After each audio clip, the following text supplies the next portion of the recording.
Hello, everyone.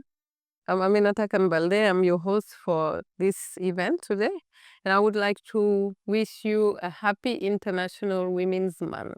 Today, here, we are contributing to building women who lead with purpose at home, in business, in boardrooms, and in society. Women who are ambitious but not greedy, driven by impact, not by personal gain. Women who are fearless but not flawless, because perfection is a myth, but courage is real. Women who take up space and make decisions, because waiting for permission is not an option. Women who lift as they rise, creating wealth, opportunities, and legacies that go beyond themselves. This is not just another conversation that we are going to have. This is action. We are here to move the needle, to push boundaries and claim what is ours, with strategy, with power, and with a sisterhood that backs us up. So welcome to the movement. Today, we are bringing women to you who don't just talk about change, they make it happen. These speakers represent resilience, boldness, and the power of strategic action in business, finance, health, and innovation. We were supposed to have the very amazing Tafadzwa Chiganga, who is a Forbes 30 under 50 awardee. I'm smiling because I'm so proud of this achievement. Tafadzwa was not chance to be with us today, but all the more reason for us to celebrate the achievement that she has. So she is a powerhouse in finance, in investment, and power dynamics. She was supposed to break down how women can shift mindsets, acquire financial power, and claim their place at the table. If you've ever wondered how to move from being an observer to a decision maker, this is your moment, because we have somebody who will powerfully replace Tafadzwa Chiganga. Then we have Dalanda Masali, who is a fearless entrepreneur who has carved her space in the cosmetics industry, gaining recognition from UNDP, the World Bank, and beyond. As the formulator of her own products, she embodies bold innovation and business excellence in a competitive industry. Dalanda is here to prove that African women can build and dominate their sectors. Then you have my very own Esther Yeli Kamara, a climate change disruptor. Esther has already taken her fight for environmental justice to the global stage. From being a former beneficiary of the Ignition Hour that she helped shape very amazingly, now she became a globally recognized activist. She knows what it means to shatter glass ceilings. She will share how young women can step into global conversations and claim their influence. And we have Dr. Frances Wuri, who is the founder and lead gynecologist at the Woman's Place Medical Center. Frances is a businesswoman, a decision maker, and a leader in women's health care. She's not just balancing work and life, she is redefining how women access health and wealth. Today, she will challenge us to think beyond survival and towards strategic, sustainable success in both business and well-being. Memuna is one of the newest ads to Craving for Development. So Dalanda, your business has caught the attention of UNDP, the World Bank, and global platforms. What are the critical moves that you put you on that trajectory? At the beginning, all I wanted to do was to make profit, do business and make profit. But then I realized I cannot only make profit, but I can carry along so many other women and youth with me. I focus on doing natural, local cosmetics using our natural resources. We have a wide spectrum of raw materials in Sierra Leone. in Sierra Leone, untapped. We have moringa, we have coconut, we have sesame. All of this we can use to make cosmetics because the imported cosmetic is filled with cheap fillers, water, fragrance, and a little amount of shea butter and other oils. Whereas we have that in abundance. Even though we don't have shea butter, but neighboring Guinea have shea butter. So that's how I think I got the attention of UNDP, World Bank, and other platforms because I believe for them it's not only about shea and more and the quality cosmetics that we are producing, but also the impact that we are creating in our community and in Sierra Leone. For decades, for centuries, we've been taking, for example, the cacao, send it to Switzerland. What do we receive? The chocolate, and then we are at the table enjoying it with pride, right? But for you, you had the bold move of going into manufacturing. But that's like very rare to see women, even to see African fellows, go into manufacturing. But for you, it was not only bold, but I'm sure lonely because having to be the one who will even do it. And how do you call it again? Even formulator. You're the formulator, which is like you are the scientist, not only like us, yeah, like us who go and say, oh, I'm the business owner, but for you, you are the chemist, you are the everything.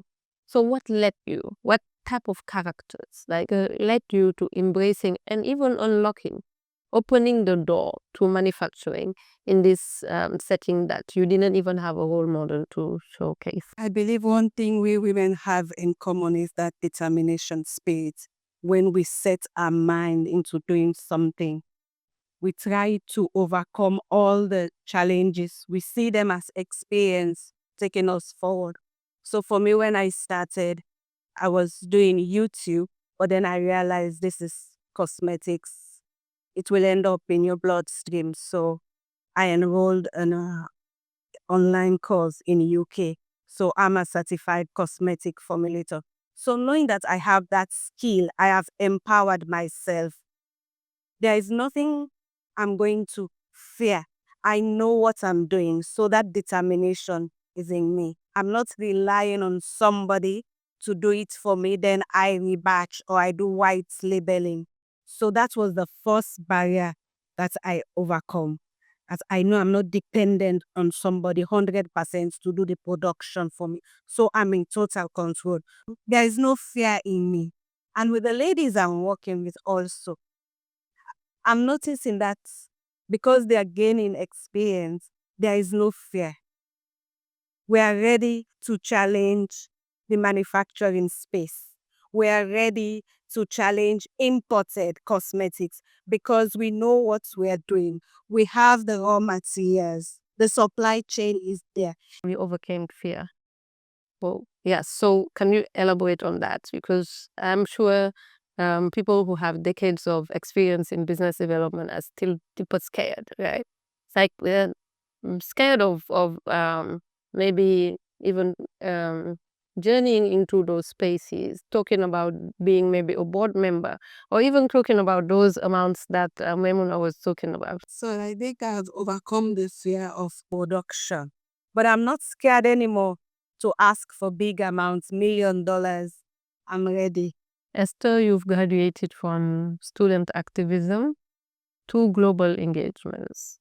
So just wanted to know what made the difference for you, and what can other women do for them to be heard, to interact at global level, where decisions are being made and where they can also contribute meaningfully to conversations and to what is shaping our world. My first point I would love to raise is consistency.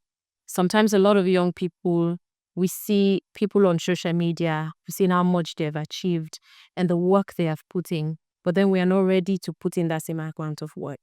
In the youth space now, a lot of young people look out for opportunities that are paying. Sometimes in volunteering opportunities, we only get stipends. We don't, even when sometimes we do travel, we get companies who pay for our flights and give us a little per diem. That per diem, if you say you were going to save and bring some home, trust me, you're going to starve in that particular country where you are. So consistency is one thing that have helped me, especially in the climate space. And earlier on, she spoke about knowing your craft. If you want to bridge between local and international, you have to know your craft. You have to know what you're doing. If I'm into climate activism, if there's one time I get the opportunity to meet, let's say, the president of any country, and they say, okay, we have some amount of funding. Can you at least give us like a 3-minute speech of what you're doing? And then you keep stuttering. You don't know what you're doing. So people are not going to believe in you. They're never going to believe in even giving you a space into the international space. Having a ticket booked for you, leaving your home country, sitting on our international space means you know something. And by knowing something, you have to be consistent. You have to know your craft. Craft in each length, shape, and form. Don't just know about the basics. When I wanted to come into climate activism, it took me 2 years. I started it and opened my organization in second year. And now I'm in my finals.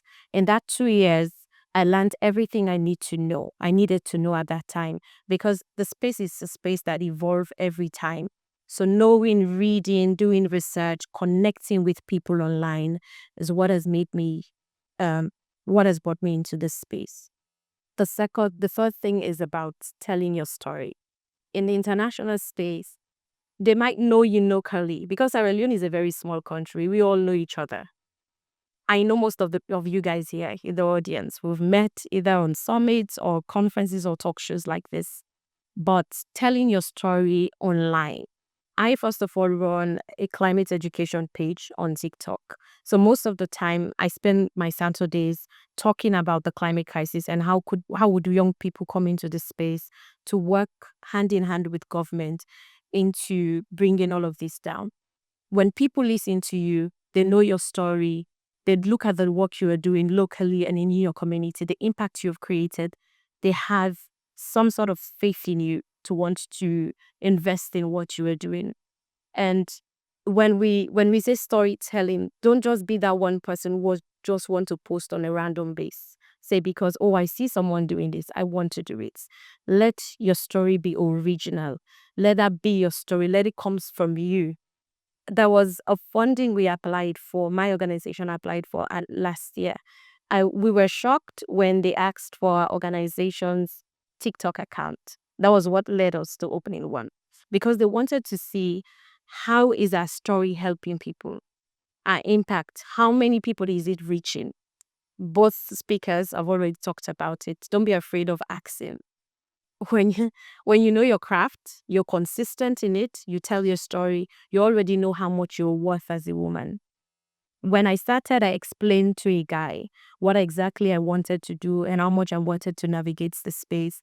He told me, a woman like you, it is hard for you to come into the space and win. And if you check online, I am one consistent young lady who have been breaking barriers. I am one person who have been winning big gigs. Last year, we won our biggest funding, which is $30,000, and it's running for 2 years. And I'm the only female on that list who got the money. So it shows you that, thank you so much. It shows you that being consistent and telling my story and not being afraid of going for it, knowing that the space is an equal space. You don't need to bribe anybody. You don't need to know anybody. Once you know that and you keep putting in the work, you get the big gigs and you get the money. It's extraordinary, right? We are humble. There are a lot of great characters. But when you go to the world of business, I don't care if you are Fula, Mandingo, or whatever you are. It's a place where it's brains that talk, right? So we are not going to hide something because I will be treated in a certain way. So the part of the baggage that you have to carry should be that boldness that you would have really worked on. It has to be very precise. It has to be based on facts. You need to know your data. If not, you're not relevant, because now we're talking about you going at global level and talking to people who know their craft. So you have to be very precise. Whatever you are sharing has to be data driven. I used to say we are Africans and we look down at the culture that the white man said that you guys have all culture.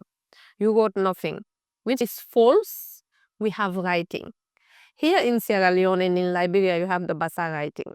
That is underneath That is archaeology that showed it. So I think the issue, even at the basis of all what we are discussing here, is identity. Because if we don't know who we are, it's going to be very difficult even for us to aspire, for us to build. We are the best. It's not one of the best. We are the best civilization on earth. We are. But then because somebody else saw how beautiful our culture is, they had to kill it. We used to be around the fire before television, and we are telling stories. Tyndall, right? So they're telling you the stories of, maybe it's a tale, but it builds a lot. We have that in us. We just have to wake it up. We have storytelling in us. It's not bragging. It's not anything. You have to make sure that you work on it so that you can tell the story that people need to hear. And I think Dalanda was very, very, very good at that. She told the story at the World Bank last year. Everybody has goosebumps. She was telling the story, and then she ended by saying, when my mom prays, she prays for the World Bank. And then the newly appointed boss was repeating that. Because it's powerful. You empowered me, and my mom, who doesn't even know you, when she prays for you. We need to know how to use words to sell the dreams, because that also is part of building a brand. It's part of scaling up. We have to be very intentional in showing up, in owning the space, and in making or adding value. You have to be very intentional. But as she said, don't borrow anybody's quote where you're on. Be authentically who you are, and you will grow and become the best version of yourself, but still be who you are. I think we don't realize, but seeing a mom who is a go-getter, who is resilient, who doesn't take no for an answer, and who is very strategic, shapes us, right? So how important is it for women out there, for you yourself? How important is it for us to um, let's say, exude all of those qualities, not only for us to build those great businesses, but also for the generation that is looking at us and that is being inspired. Having a role model or having a mentor is an absolute important thing. I think we all grow up in a way, sometimes not knowing what you want to do, but if having somebody within your home or at school or wherever the place may be that shows you that path, leads by example. Sometimes it's not just a lot of talk, but ensuring that somebody's there to kind of guide your path. Sure, we're human beings. We fail. We lose our way sometimes, but it's absolutely important that there's somebody there that you're saying, okay, this is what I want to do. How do I go about it? And spaces like this are vital in that respect. You may not have, a mother or particular relative like that, but within your schools, within your institutions, there may be somebody that you want to emulate and to say, well, this is the path that I want to follow, and see how they can guide you. What I have for you personally, what are the bold decisions that you made where you are capable of building this great space that you built for women? I did my residency in Uganda. So I'm an obstetrician gynecologist. And while I'm there, I'm sitting, okay, I'm going to come back. I had a family here. I had 2 young sons. So I have to come back, obviously. If I'm coming back, I'm going to work at the government hospital. But I also want to do my own thing. And fear certainly creeps in, because it's like, well, I know people usually have like a small clinic where they see patients. Maybe if they want to do surgeries, they send you somewhere else. If they want to go to the ultrasound scan, this place. Go buy your medication, this place. I'm like, I don't want that. I want something that's all inclusive. I want something where you enter, everything you need to do is in that one space. So the first thing I thought was basically just challenging the status quo. One, not that young, certainly. I just turned 42. But at that point, my head was like, I don't know of another woman that has thought about this all inclusive one space. Heck, I don't know of another man that has thought about this all inclusive one space. So challenging that status quo was definitely the first bold decision that I made. Now, having opened the hospital, the other decision was making sure you don't compromise standards. Too often we want to cut corners. We want to, if you're a business person, yeah, you want profits. You don't want to spend so much money and nothing comes in. But you want to ensure that you're giving the best of yourself. You want to provide the kind of service that people will like and talk about to their friends or their sisters and have them come. I don't advertise. I have to make sure I have the right team.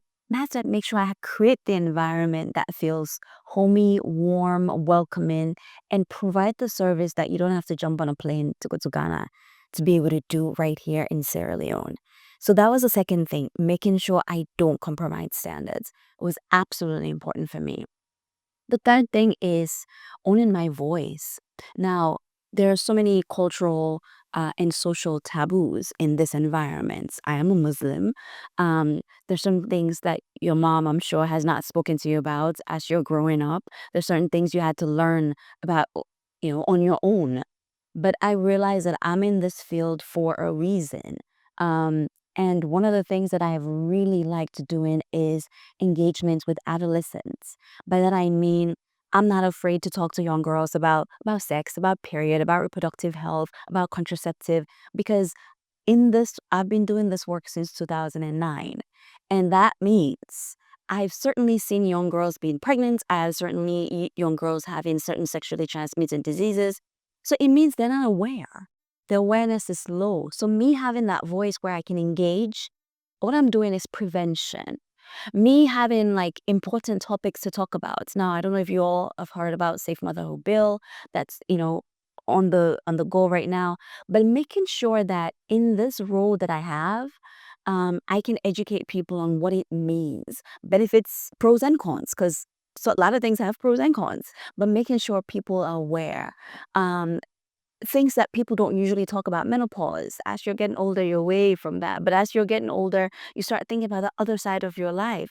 But one of the third bold thing I want to talk about is just me owning my voice. Like, hey, these are important things that women shy about. Because what I've also learned in my business and in my practice is that there are a lot of women who are suffering in silence for so many things. We don't talk about mental health when it comes to women. You feel like because somebody comes out, I'm smiling, everything is wonderful. No, they smile on the outside, they're crying on the inside.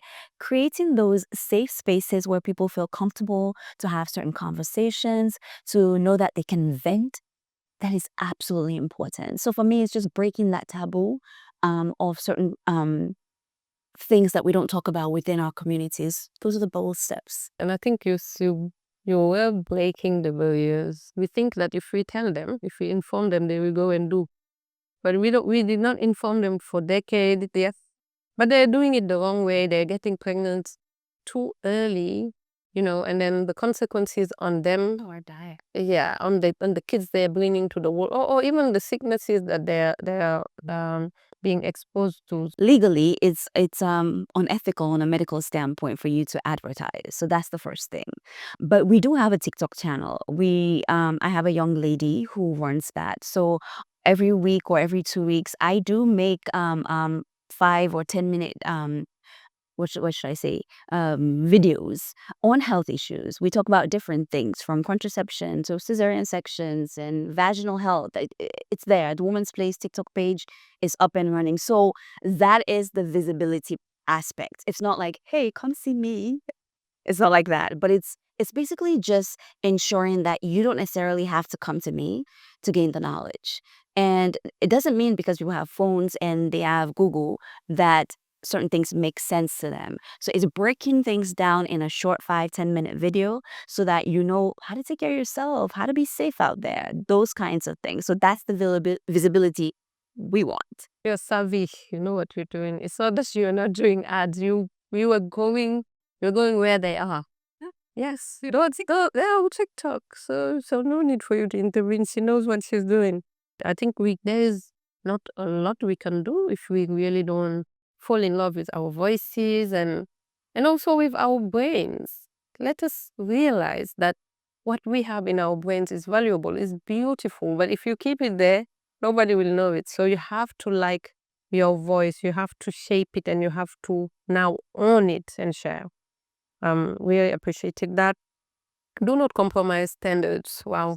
That was my biggest one, because that's what we do every single day. because we are building those $1 million businesses, we don't care how we do it. And I like what Memuna said when she said you don't have to pay those bribes. It doesn't matter how you do it. It doesn't matter if you don't have any processes, procedures, you have no respect for clients, but you still will get it. You can build a name while violating the standards. So I really appreciate that point. And I hope it resonated with you ladies too. What I would want you now to touch on is the fact that we women are the primary caregivers for most of the people who are around us. We help people, we support people, we listen. We listen to husbands, to our kids, and even look at the type of jobs that women have. Either you are a teacher at maternal level, right? Or you are maybe a nurse most of the time. You are the one who takes care of people at the level where it's really very hard. I cannot deal with my kid, let me say it in a lower voice, for 2 hours. But the teacher is there for how many hours? Laughing, listening, and also you take all that, but you have no space where you can unpack, where you can be vulnerable, where you can share. Especially also because we women are sassy. When we are with each other, we want to look like, as we were saying, want to smile, show that everything okay. Yeah, so it's now even, I think, with TikTok that people started sharing certain stories that make it normal to say that my relationship is not okay, because that's not how it used to be, right? So now how should we do it in terms of not only balancing the work life and the family personal life, but how do we take care of ourselves genuinely in a way that will allow us to continue making those millions? Certainly in this environment, and I think not only in this environment, women are, as she said, the primary caregivers. So your role in the morning when you wake up is, how do the kids get ready to school? Does my husband have what he needs? Is everything ready for the afternoon meal? Am I preparing dinner? Like, am I prepping dinner before I leave? When I'm at work, I'm probably talking to the nanny. Does this happen? That's happened. You are not even thinking, have you eaten? Like, have you had like a cup of tea? When you're at work, you're not even thinking, have I had lunch? No, you're thinking, what are the kids? I need to go pick up the kids. I need to go this. That's our focus, because that's how we've been groomed all along.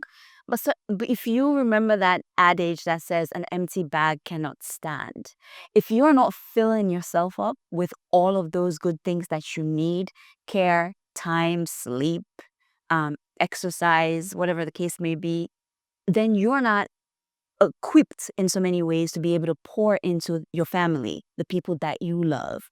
So we have to learn that, first of all, health is your physical health and your mental health.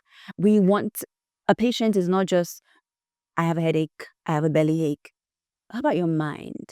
What's happening with your mind as well? So for us as doctors, we like to look at patients in a holistic view.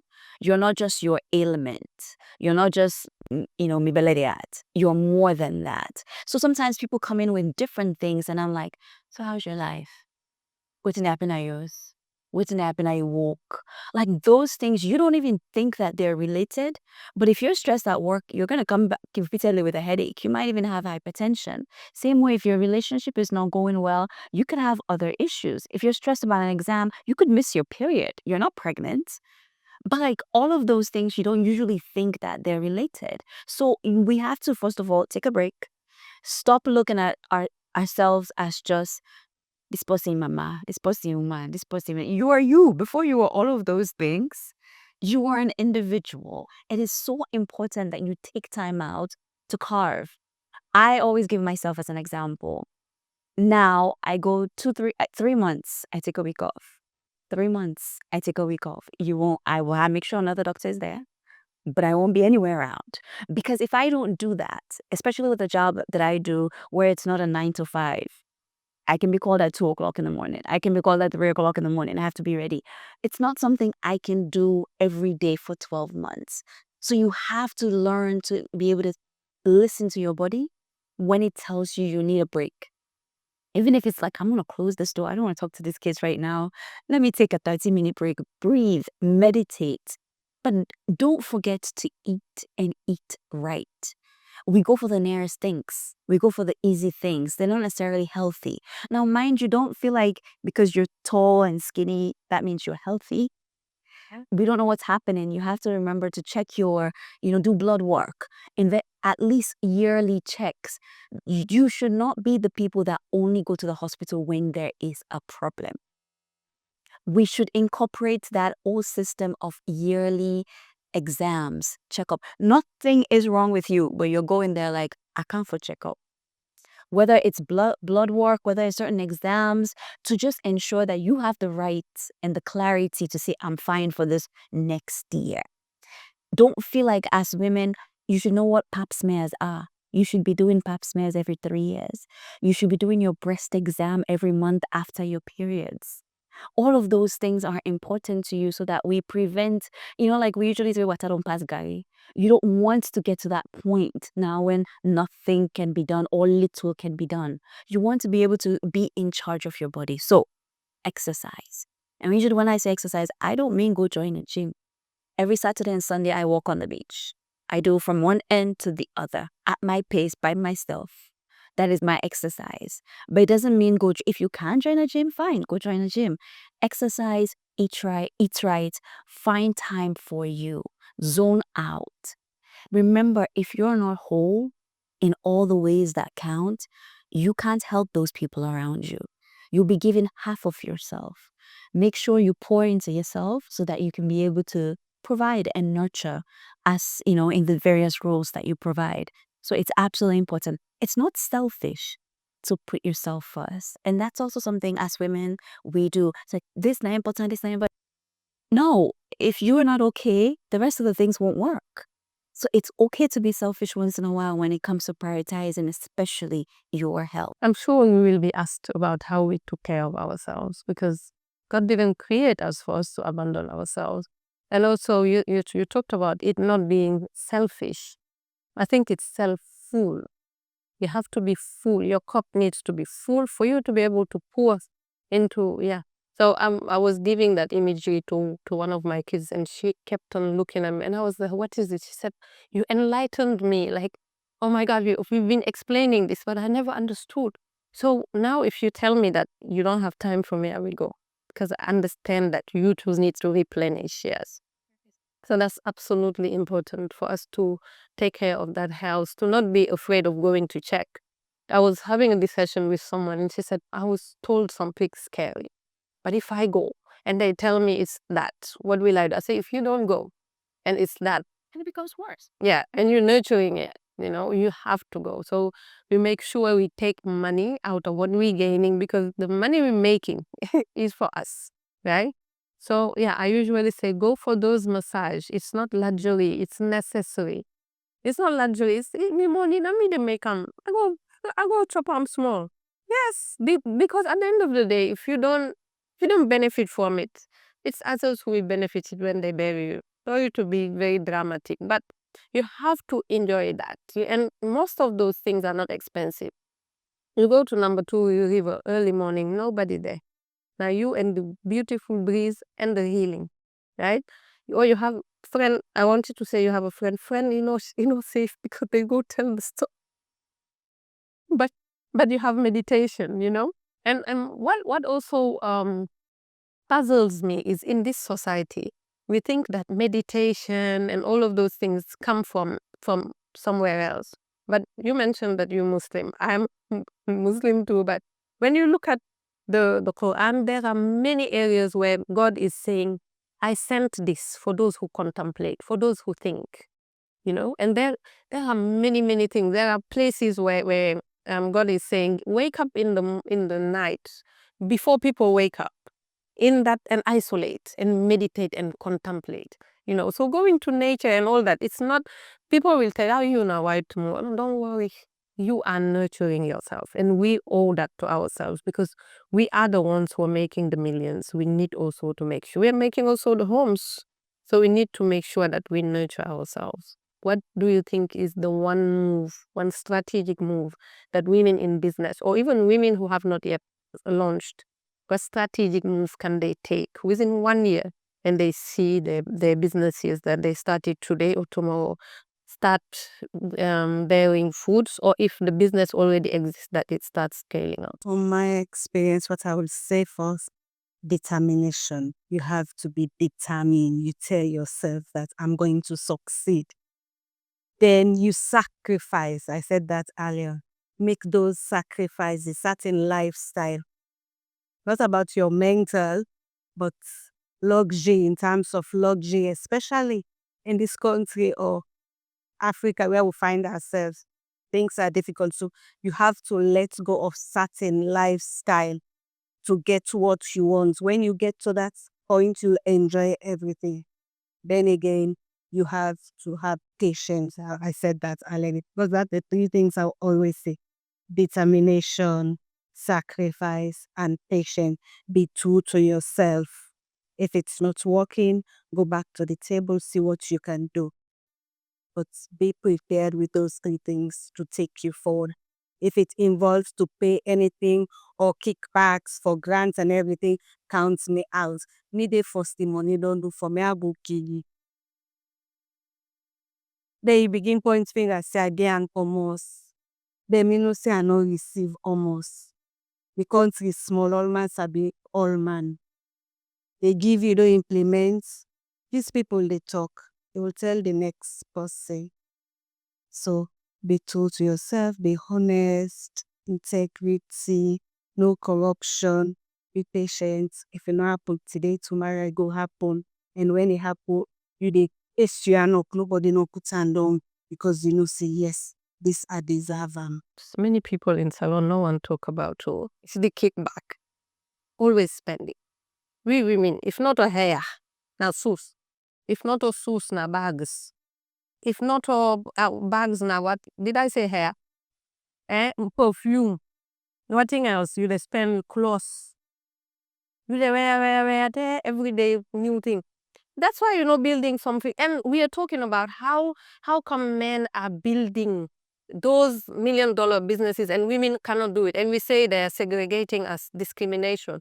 If you take the money to go buy human hair, you have 10 inside your own your closet. Yeah? The gold not come yet. So we have to be intentional about what we want to build. You have to close your eyes on some things so that the other ones will happen. We're not a Beyonce yet. Go be there one day. But for now, do what thing you are able to do. Yes. I want to appreciate this culture of grants, of receiving grants. I think many of the businesses are built around grants. I don't know who can echo that among the panel, but if you want to build a very sustainable business, yes, grants are okay. They will take you from level A to B, but you have to also know how to make business. How do you make profit? How do you reinvest in your own business? Have you ever received a grant? Of course, no. And you've been building that brand. You've been making the money, the profit. So yeah, we need to think of that because you cannot be competitive beyond Sierra Leone. If every day World Bank give you 40,000 every year, and then you don't even know how to make profit and reinvest. So that point, please let us, especially the women, we are here to talk about the women. So especially us, let us divorce with that mentality of they no give me, I no win this. If you don't win, find other ways of making money. Yeah, an immediate step that that women who, as I told you, who are now invisible and would want to interact at global level, what is the immediate step, immediate but consistent step they can take? I think one is strategic networking. In a gathering like this, I always tell myself before coming that one of my sponsors are here. A lot of the things, especially when it comes to grants that we've been offered, it's through recommendation. Most of the conferences I have attended is through recommendation. In as much as we're doing the community work, we're putting in the work, we're being consistent. But if you don't network strategically, you're never going to meet that person. Sometimes we look at some certain space and downplay ourselves and say, oh, I don't think my sponsor is there. I don't think this person I need to meet is there. But until you get there, until you get the contact, until you get someone who connects you to the person. And for young women here, I think Auntie Dalanda have said it, one way again of getting into that space is by maintaining your integrity. A lot of time we meet people who wants to get from us to give us. If you don't maintain a mindset that you say, "I therefore is up," as Auntie Dalanda say, and nobody will go therefore put on dong, owning that, beating your chest, saying, "I dey put in the work and I dey show up every day and I dey get day." That is where you get there. Because the international space, there's nothing like bribery. Nobody not there for talk for you. Once then you the mic, it left for you for make you talk and prove yourself and make people and find you worthy for another opportunity. Again. Thriving in male-dominated circles, right? So there are many circles that are like that. As Frances was saying, the medical field is filled with men. You go to the industry, men. You name it, like entrepreneurship. Talking about maybe even the number of incubators we have in town and all male dominated. It's now that even women are like now asking for what is their own. So what are the strategies, very practical strategies that women can use for them to now get into those spaces and all? As women, we take power, and in taking power, we ensure we go wherever we see the money.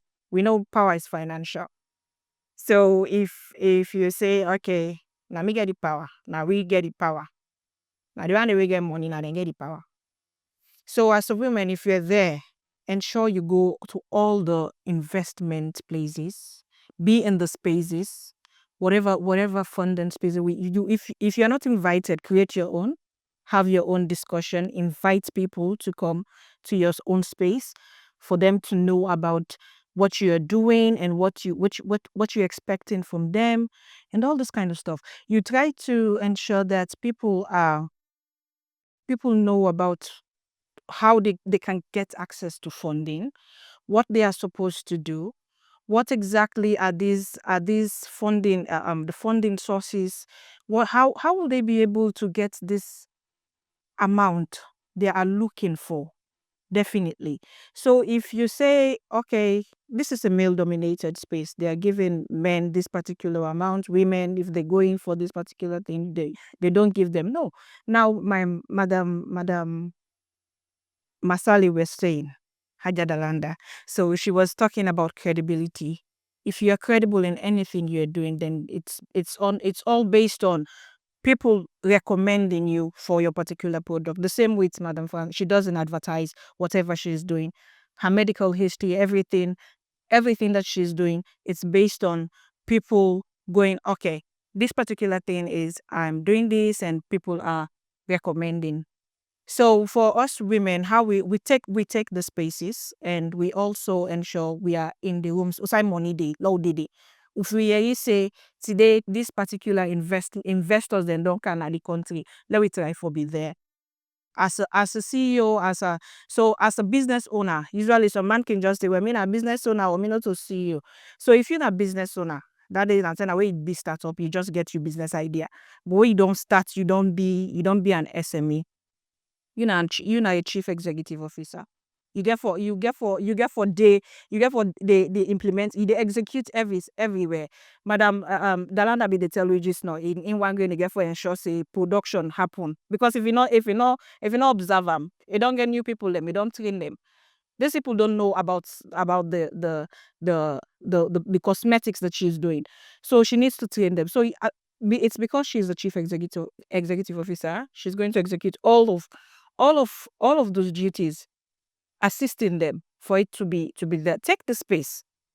Yeah. So now something like that. As a woman, just know say, yes, we can do it.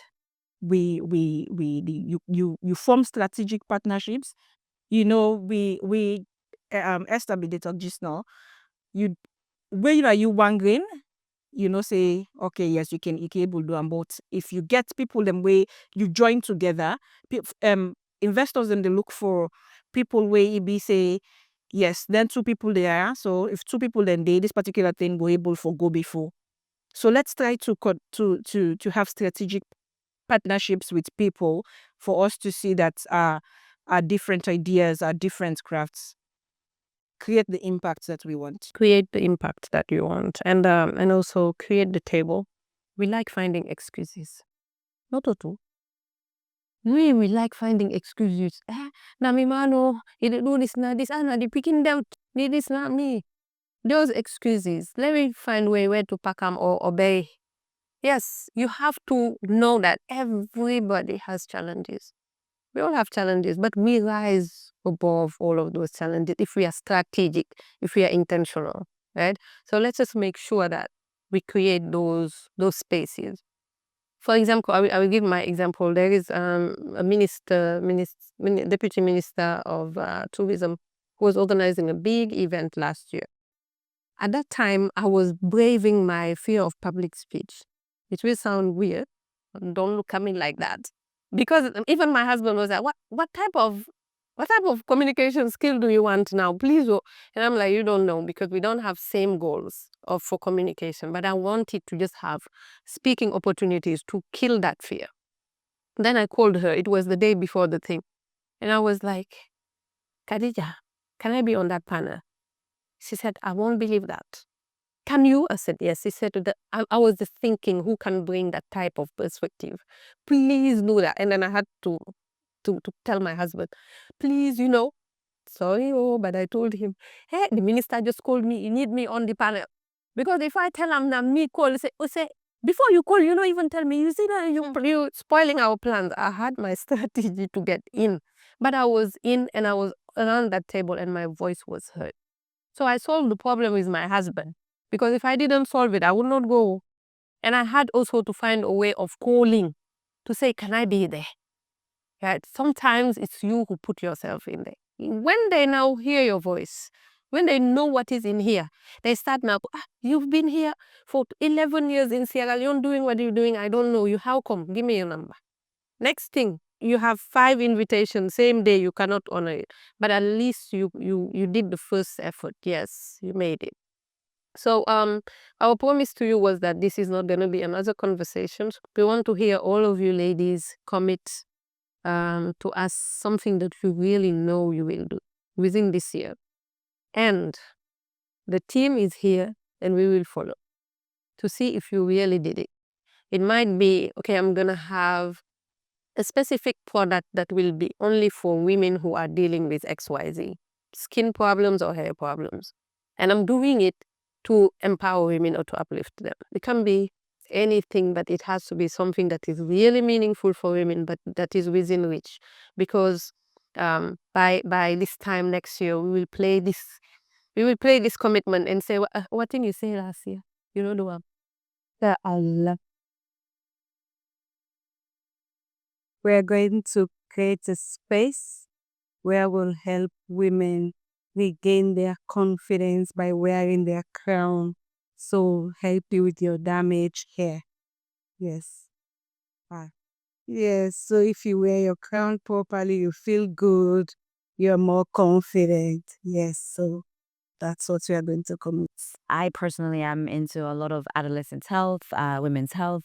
So one of the things I know, inshallah, I will do is we're forming a foundation, which is basically just taking that work that we do with regards to ensuring that women have, proper antenatal care, girls and boys. Because, too often adolescent boys are neglected when it comes to sexual and reproductive health conversations, to ensure that adolescents in general are equipped with the right knowledge as they go from little boys, little girls to into that puberty stage and as they become young adults. So definitely an organization that is geared mainly towards providing the right information, towards forming some sort of big brother, big sister kind of relationship, so that people have mentorship, somebody that they can call if there's something going on that they need to talk about. So For us, at Hika, one thing we're going to commit to do is to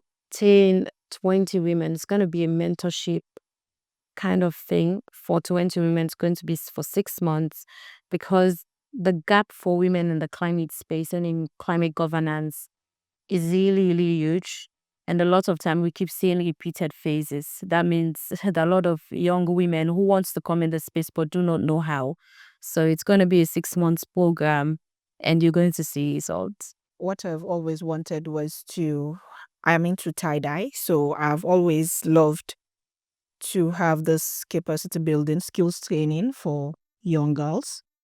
So inshallah, I'll try my best I'm committing that before the end of this year, I'll be able to train at least 20 girls for them to know Gara tie-dye. Not just for them to know them, for them to know the craft and know how to market it and know how to build their customer visibility and all for them to gain customers. Oh, so now it's the time for the audience to ask questions. All of you started a business, have challenges.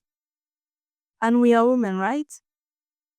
There are certain things that say that you as a woman, it's very easy for you to get whatsoever thing you want.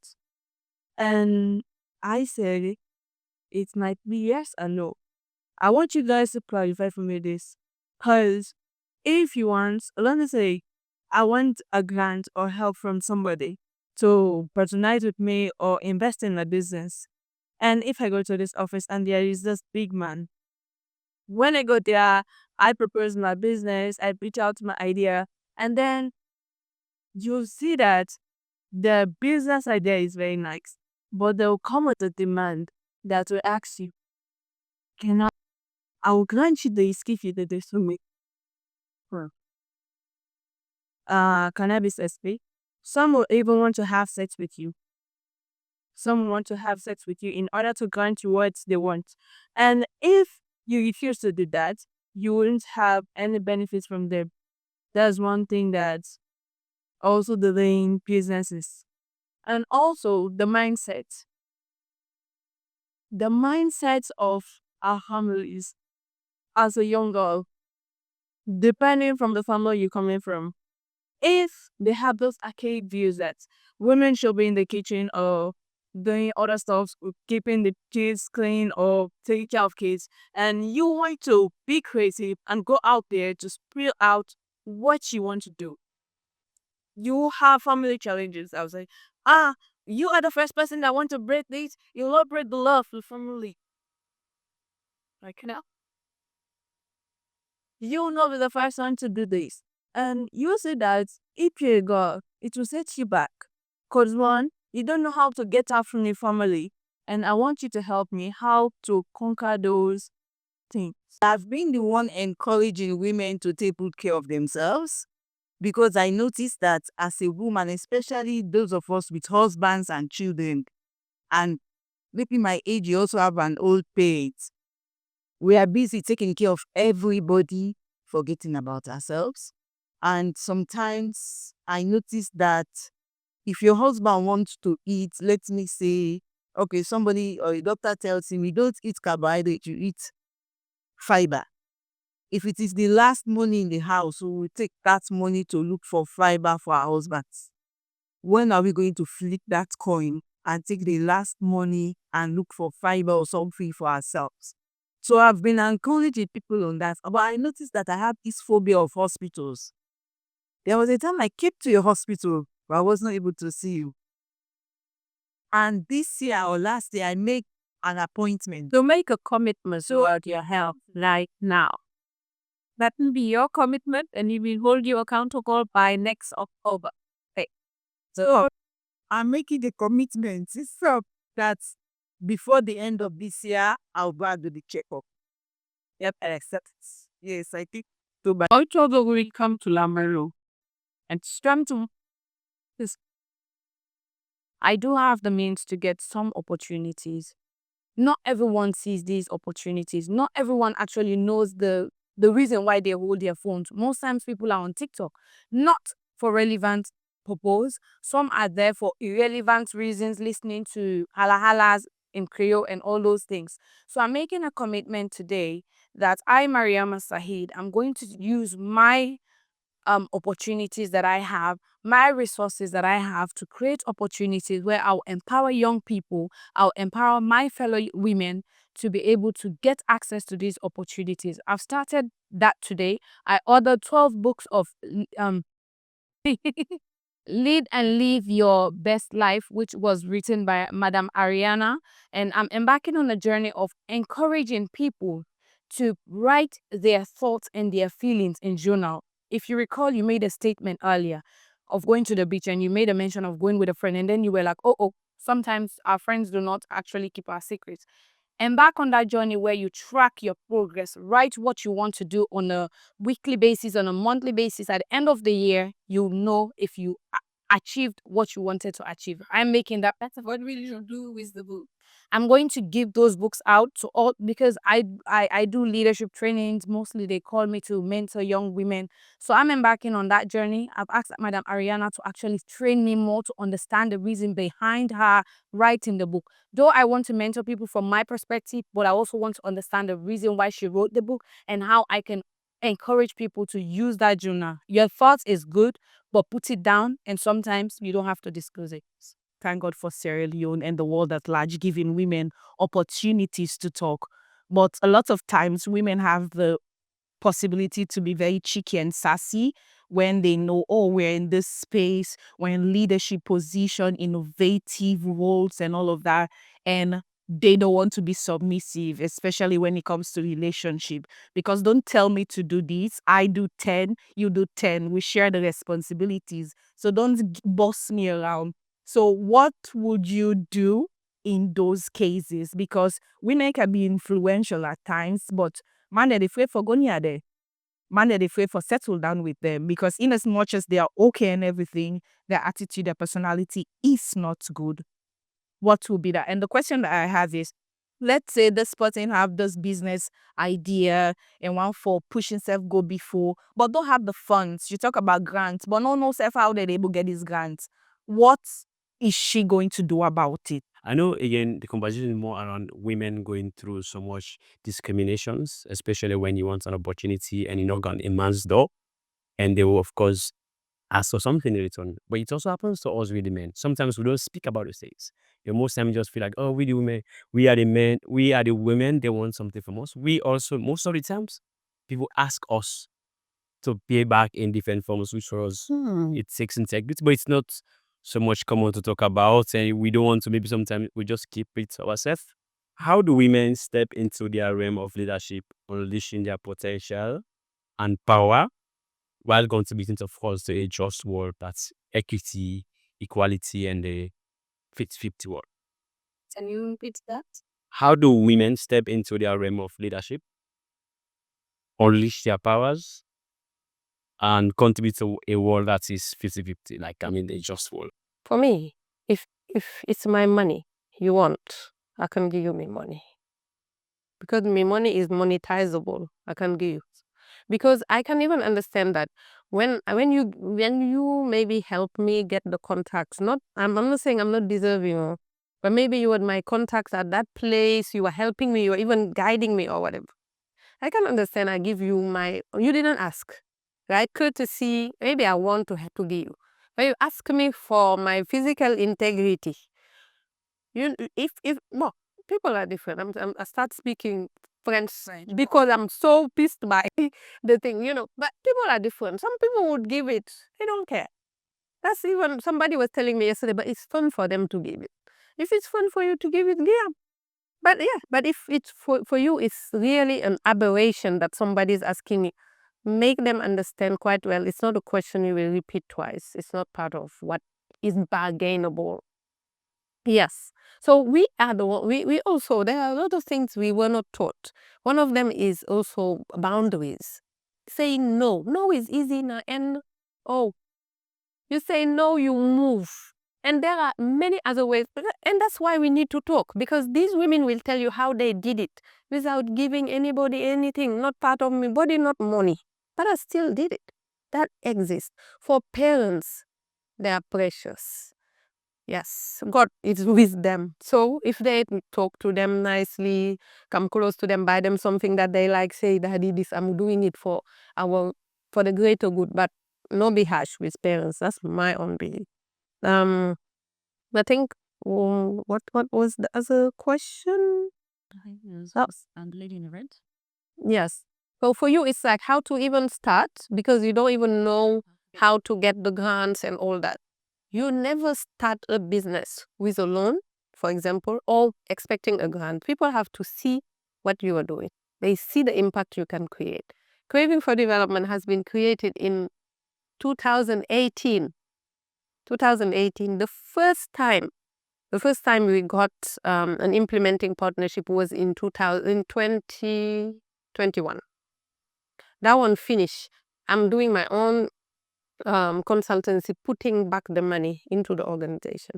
I was sharing with our finance manager that November was the first time I received salary from the organization. November.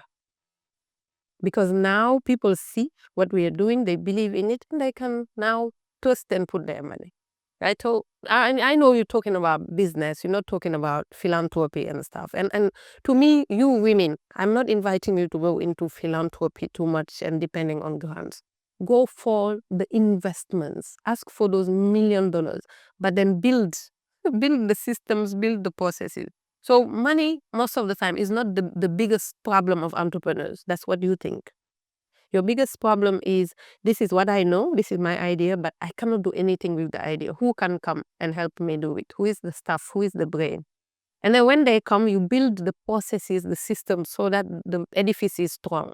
Don't think money first. Money, do it small, okay? So thank you so much, ladies and gentlemen. This was an amazing one. I just would want to conclude with all of the nuggets that we received here. I think one of you talked about something that made me think of the power of the feminine energy. Right? So yeah, it's the 50-50 thing. I personally don't believe in 50-50. I know they put money by the table for my husband to feed me and me picking them.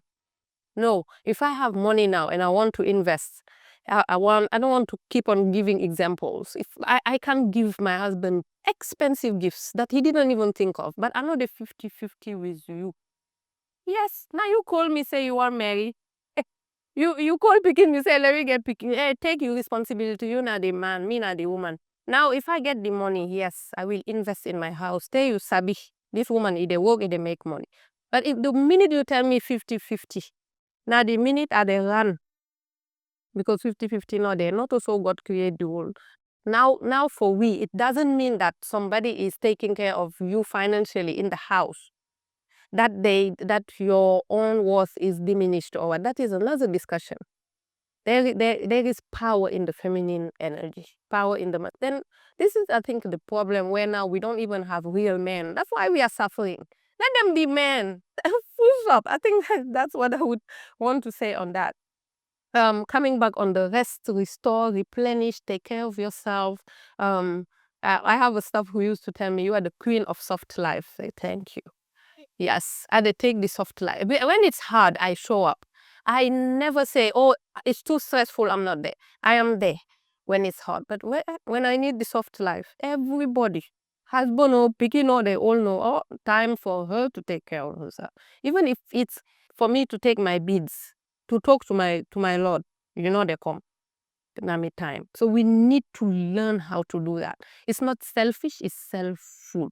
If not, I've seen many of them who have this goiter, cancer. Ask the psychologist. You go and look at the list of sicknesses. Now women get them because we are forgetting ourselves. That's not a way of doing things, right? So we recenter and work on ourselves. And in terms of what they all shared, we fight self-doubt. We believe in ourselves. We are consistent. We're very intentional in what we're doing. We understand exactly what we want out of what we're doing. Do I want to build an empire? Do I want to build a small business and die unknown? That's still good. But what do you want? You know it and you are intentional about it. Then find the barriers. Find the barriers, they are there, and break them. They're breakable and we should do it. Then know your finances was a big one. We started with that for a reason. The finances, know your finances and keep on reinvesting in your business. I think also the feminine leadership has been proven to be great. Before we thought that, oh, I want to be masculine, I want to borrow those traits. Now you're hearing a lot of recognition of vulnerability. Brené Brown is talking a lot about vulnerability and it's being viral. You hear about empathy, leading with empathy. Right? A lot of feminine values that are now being chanted. Why? Because it has proven to be what is efficient. So let's not shy away from embracing that. Money power, amen. We are women. I think we should all commit to that. We are women who will make filthy money, wealth, create wealth. Because if we have wealth, the pikin are well, the husband is well, the neighborhood. You see, women when they get money, what thing they do? You go beautify the place. You go pay the school fees, buy clothes. So don't build average businesses and create small wealth. So now Africa we there. If you are wealthy, the neighbor get palm body. So make sure you get real money that will allow you to even change your communities. I think I can end it in there. Thank you so much. Happy International Women's Month. You are amazing, you are beautiful, you are creators, and you will create amazing things. Thank you.